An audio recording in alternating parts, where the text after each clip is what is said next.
There's very uncomfortable truth that most people don't talk about when it comes to productivity. We've been sold this idea that flexibility is freedom, that working from anywhere is the dream, that all you need is a laptop and a Wi-Fi to succeed. On the surface, that sounds like very empowering, but in reality, what we have normalized are the environments that are completely hostile to deep thinking. And what I mean by this is we work from the beds that are meant for the rest. We sit on a chairs that slowly damage our posture. We stare at the screens with like poor lighting and the messy desks and then cables everywhere. I feel like this is all screwed up somewhere. We expect ourselves to perform at a high level when you're kind of like sitting in a messy environment completely. That was something wrong. That was completely wrong. And I've misunderstood this like the whole time, especially like when I was feeling really tired after the work, or like, was not able to like give it more attention. I've understood this. The problem is not that people are lazy. The problem is most people are working in environments that were never designed for excellence. I'll show you what I mean.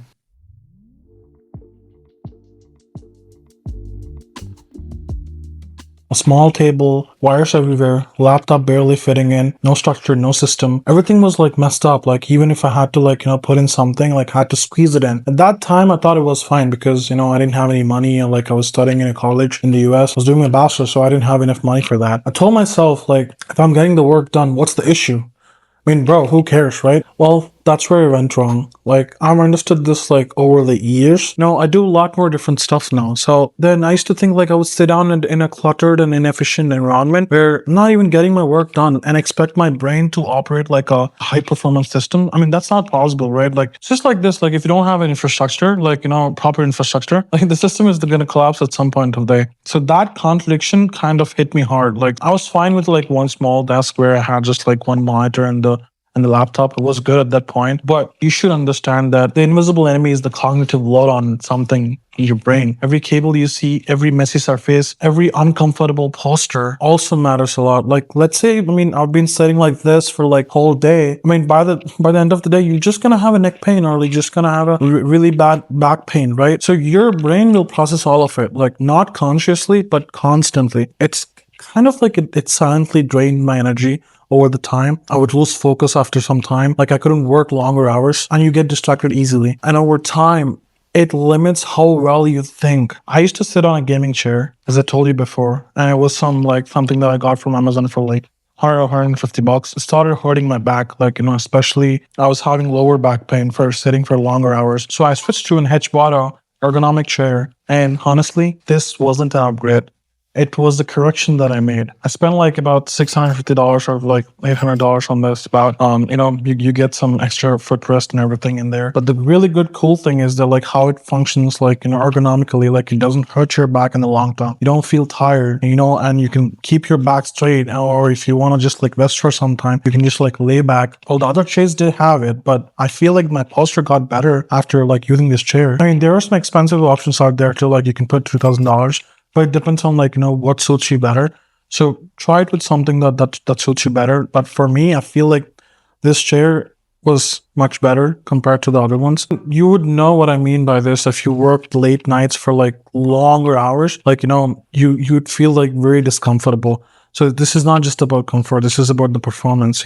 I've started thinking about like, having a longer desk. I started YouTube of how having like more laptop, like one personal and one work laptop. Then came the biggest investment, the Secret Lab Magnus Pro XL desk. I remember like $59 is what I spent on it. And asked me, wow, like why is it $59? It's all magnetic table. So every wire is inside the table. So like you only get a single wire out. So it doesn't look messy down there. And at the same time, it doesn't look messy here and there. This is a 17-inch desk, and I needed that space because like what sits on top of it is what I see and what I experienced throughout my day. The Samsung G9 curved monitor that I got in a deal, like on Thanksgiving or something, I got it for like $1,200. So it was on a deal, but the original cost was about $1,800. So I'll put the link down below. You can check it out for all of the three. I felt like the 49 inches will kind of like, work for me better. I don't have to turn my head around like longer time. I see everything at once. Logs, dashboards, codes, Slack, Teams, everything. Like whatever I want, I can just like glance at it like at right there with like multiple windows open. So I don't have to do this command tab or like, alt tab and all that stuff there. Every single cable is fit under something in the back tray. It closes properly. So when you don't see chaos, you don't think chaos. Simple, right? I also added a desk raiser to elevate the monitor.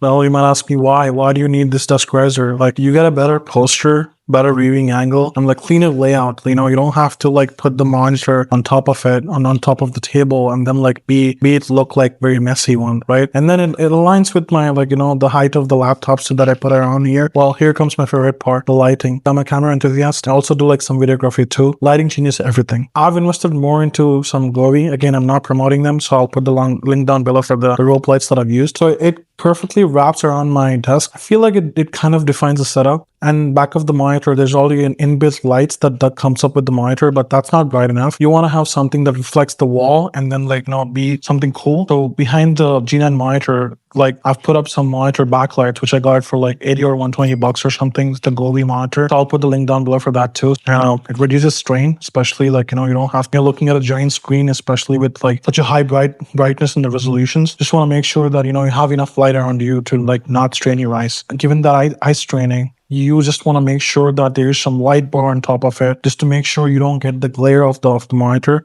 So I mounted it on the top, so where it lights the desk without any glare. So even if I have to like work at the night, I don't have to worry about turning on all my lights there. It just lights the desk and the monitor without any glare. So it's all cool. Now my desk lights itself, and my focus stays here. Under the desk raiser, there's some space for the soundbar or something that you can put in. So I installed a Bose Solo 2 soundbar, which I feel like, you know, it's adding up to my editing and like our post-production work that I do. It also adds up to my workspace too. So I don't have to like, you know, increase my volume every time I'm in the meetings or something. Well, the good part is that it connects well with my Mac and also my mics that I use. I want something with the noise cancellation too.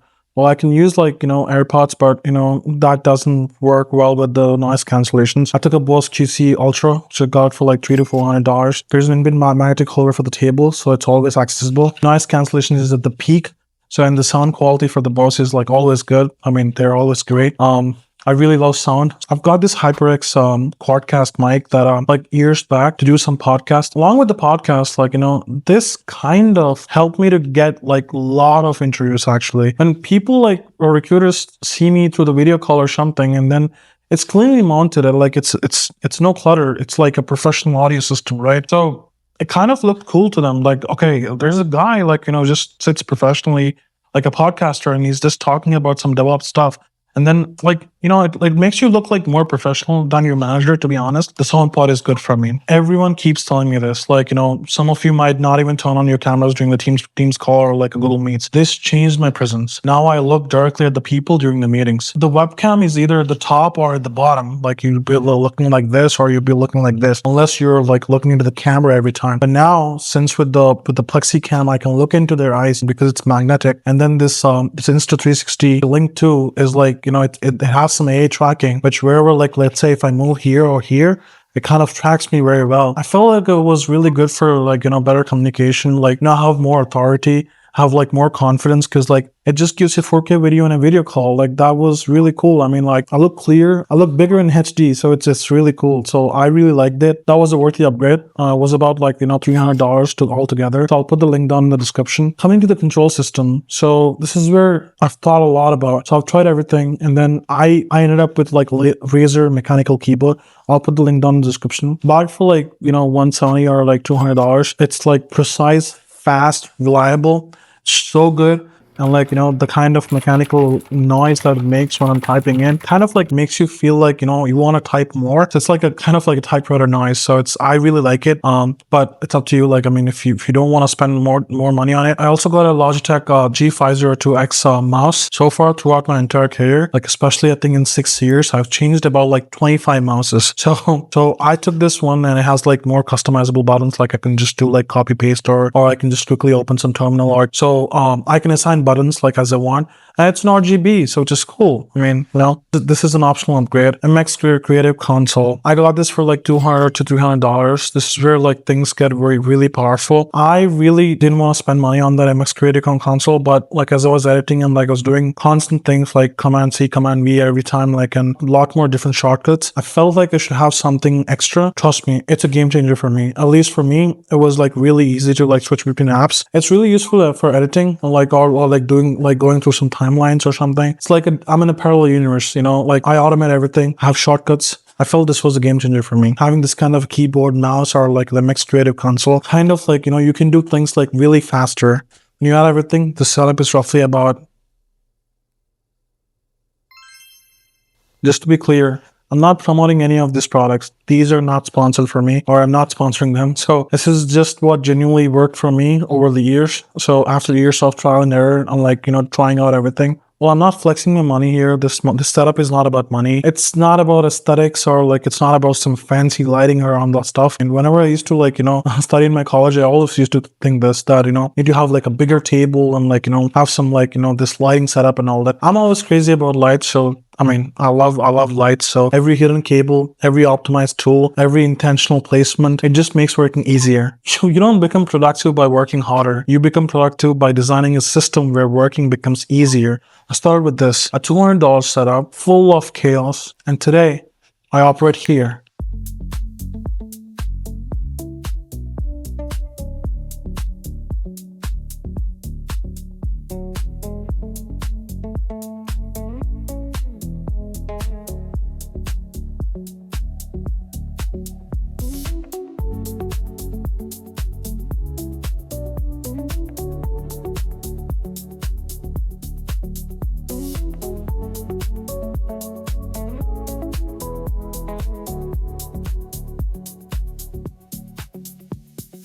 Control, clarity, focus.